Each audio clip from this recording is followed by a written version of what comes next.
What tools and techniques can you use to determine the context of your organisation? So some of the tools that we utilize for that, we've got something that we call a discovery register, which is a formalized process that we take any of our clients through to help them to understand the context. And it looks at site maps, where they are locally, regionally and nationally within their country, because that is going to influence a lot of our understanding of the legal and other requirements. Who are some of their customers? Who are some of their contractors? What are some of their historic incidents? We also within there, we define all of their processes and sub-processes. We have a look at their people. We have a look at their shift patterns. It's critically important again to understand all of that information, because this is the foundation that we're going to build the system on. If we don't comprehensively identify the context of the organization, then when we develop the system, we're probably not going to consider those factors. So in terms of tools to help you understand the context of the organisation, there's a couple of really easy ones.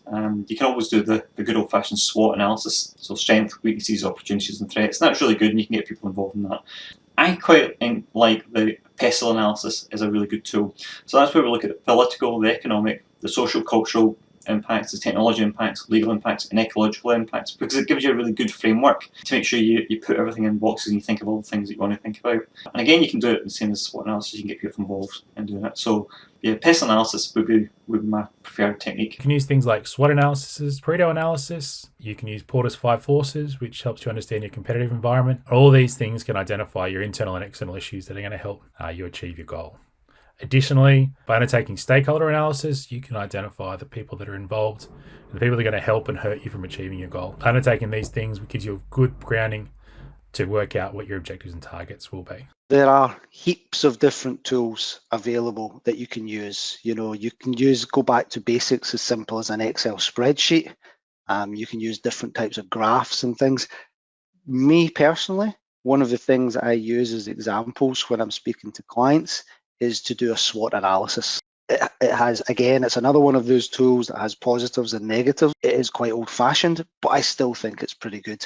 I think one of the good things about a SWOT analysis is it allows you to see, hopefully, if done correctly, the clear weaknesses that you can have in the context. And often, if you consider the external factors that can bring weakness to your business, then you can pull up on them and see where the areas you might have to focus on. So SWOT analysis is probably one of the ones that I would suggest, and it's very good to allow you to see other interested parties within the context. When defining the context, the easiest thing is to think of it in terms of who, why, what, where, when, how. This approach is commonly known as the 5 W's and an H. One of the key tools or techniques that I use is a structured approach. So basically, first of all, I go in and I'll define the particular scope that I'm looking at applying. So this is what part of the business or what particular area that I'm going to target. The next thing is I'm going to look at the issues surrounding that area. And now these issues are going to be both internal and external.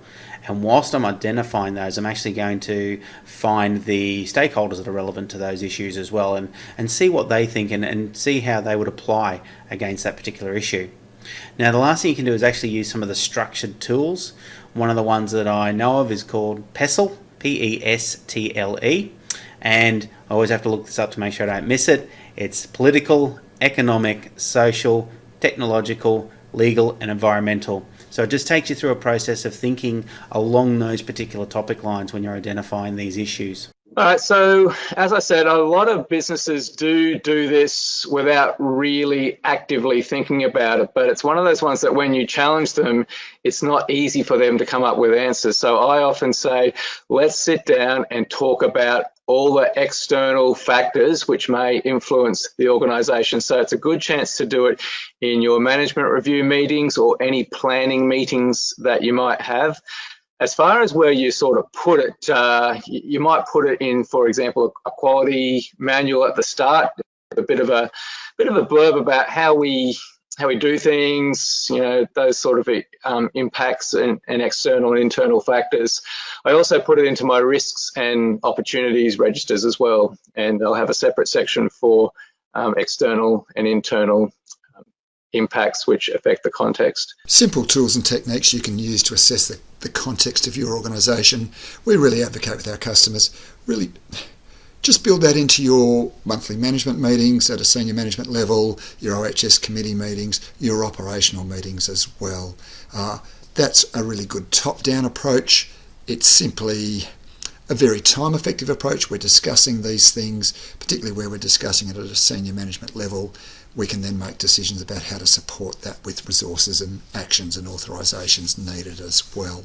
If you carefully read Clause 4.1 and 4.2 in the standard, you'll note that they don't mandate that documented information is required about the process. So how do you identify, how do you assess the context? Or they also don't mandate that you must keep a particular documented output as well. My reading of that, I'm not involved in developing ISO standards, but my reading of that is clearly ISO want to allow you, if you take this opportunity, I think, to build it into some of those high-level, management-level meetings without making it a laborious process just to demonstrate compliance. If you enjoyed this video, click on the link to view the next compliance conversation.